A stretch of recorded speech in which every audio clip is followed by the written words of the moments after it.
Welcome students to my channel Let's Learn Science with रुचि।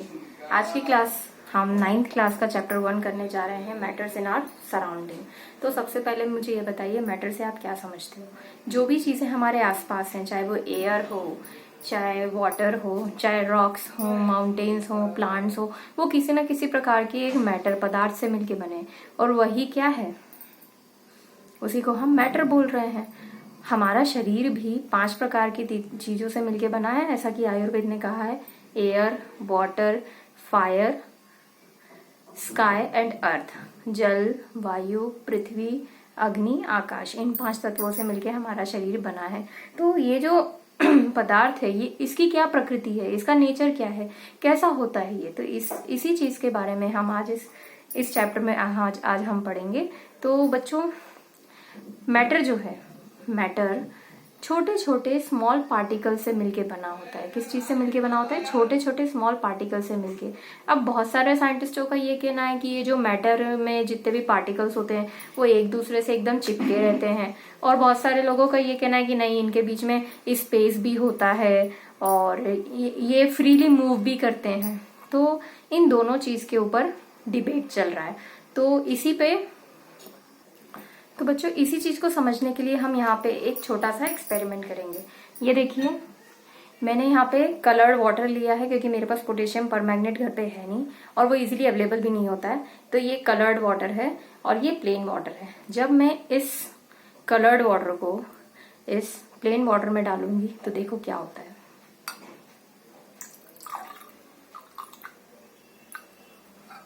क्या हुआ? Colour change हो गया।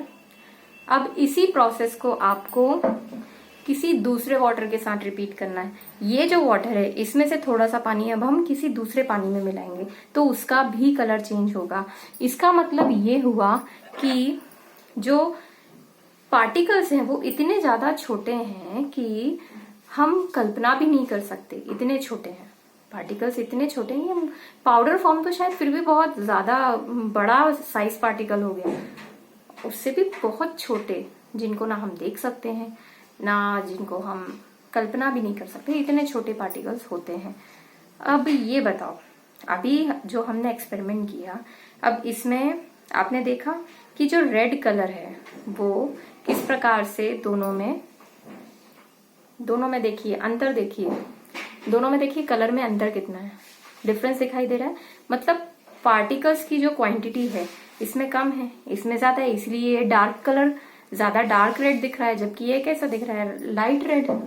अब अगर मैं इसके बाद इसे और किसी सॉल्यूशन में डालूंगी तो वो और लाइट होता जाएगा, पर फिर भी कलर चेंज होगा। मतलब पार्टिकल्स स्टिल डिसॉल्व हो रहे हैं, ठीक है। तो इस प्रकार से हमने देखा कि पार्टिकल्स में हमने इसमें कोई अलग से कुछ मैकेनिज्म किया नहीं, या तो ना तो हमने इसे गर्म किया है, ना तो हमने इसको हिलाया है। तो पार्टिकल्स की जो पार्टिकल्स जो होते हैं उनकी खुद की टेंडेंसी होती है, तो वो क्या करते हैं चेंज करते हैं। क्या करते हैं? पार्टिकल्स की खुद की टेंडेंसी होती है कि वो इंटरमिक्स करते हैं, मतलब कि डिफ्यूज होते हैं। वो प्रोसेस जब पार्टिकल्स एक दूसरे में डिफ्यूज होते हैं, एक दूसरे से मिल जाते हैं कि उनको सेपरेट करना मुश्किल है, उसको कहते हैं डिफ्यूजन, ठीक है। पहले ये जान लो कि जो मैटर है वो किन चीजों से मिलके बना है? छोटे छोटे पार्टिकल से मिलके बना है। अब ये जो पार्टिकल्स हैं ये क्लोजली अरेंज्ड होते हैं किस केस में? सॉलिड के केस में। और लिक्विड के केस में क्या होते हैं? इनके बीच में स्पेसेस होते हैं। और गैस के केस में क्या होता है? इनमें स्पेस और ज्यादा होते हैं। अब ये जो पार्टिकल्स हैं इनमें क्या होती है? Kinetic energy. कौन सी energy? Kinetic energy, energy at motion. मतलब कि ये सारे पार्टिकल्स जो हैं always are in the state of motion. हमेशा ये मोशन के स्टेट में रहते हैं। इसीलिए ना हम जब अगरबत्ती जलाते हैं तो हमें उसकी खुशबू हम दूर दूर तक ले पाते हैं। अगर आपने घर के किसी एक कोने में अगरबत्ती जला दी है तो उसकी खुशबू आपको पूरे घर में मिल जाएगी। क्यों? क्योंकि जो फ्रेग्रेंस है, जो खुशबू है, वो हवा के पार्टिकल्स, जो खुशबू के पार्टिकल्स है वो हवा के पार्टिकल्स के साथ डिफ्यूज होते जाते हैं और पूरे घर में फैल जाते हैं। और अगर कई बार तो ऐसा होता है कि घर के बाहर की जो एयर है, हम घर के बाहर से गुजर रहे हैं तो भी हमको वो अगरबत्ती की खुशबू आती है कि हाँ यहाँ पे यहाँ पूजा वगैरह या कुछ भी ये रिचुअल हुआ है जिसकी वजह से यहाँ खुशबू आ रही है, ठीक है। तो इतनी चीज आई आपको समझ में। वैसे एक बात बताइए मुझे, मैटर इतनी देर से मैं बता रही हूँ, मैटर है क्या, कैसे पहचानोगे आपकी ये मैटर है? तो बेटा मैटर होता है anything that occupies space, has mass and volume। हर वो चीज जिसमें खुद का मास है, वॉल्यूम है, जिसमें भार है, जो कहीं रखने पे जगह घेरे, वो क्या है? मैटर है, पदार्थ है। अब पदार्थ को हम देखते हैं प्रकृति में कितने प्रकार से होता है, एलिमेंट्स, कंपाउंड्स और मिक्सचर, इतने प्रकार से क्या होता है? पदार्थ होता है। अब ये जो पदार्थ है ये कितनी अवस्था में मिलता है? 3 फॉर्म्स में। तो चलो आगे देखते हैं। सबसे पहले तो हमारे आसपास की चीजें किस स्टेट में मिलती है? सॉलिड, दूसरा लिक्विड, तीसरा है गैस। इन तीनों स्टेट्स ऑफ मैटर, पदार्थ की 3 अवस्थाओं के बारे में तो हम बहुत समय से पढ़ते आ रहे हैं, पर अभी अभी कुछ समय पहले साइंटिस्टों ने ये निकाला है कि इसके अलावा भी 2 और स्टेट्स होती हैं, जिसको कहते हैं प्लाज्मा,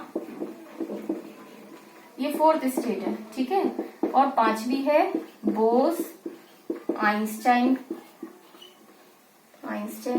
कंडेंसेट। ये कैसी? सॉलिड के बारे में तो आपको पता है, पार्टिकल्स एकदम पास पास होंगे, कुछ इस प्रकार से होंगे,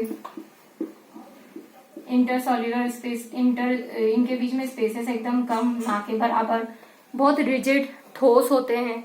लिक्विड्स में क्या होता है? इनका खुद का कोई शेप नहीं होता, और क्या होता है इसमें?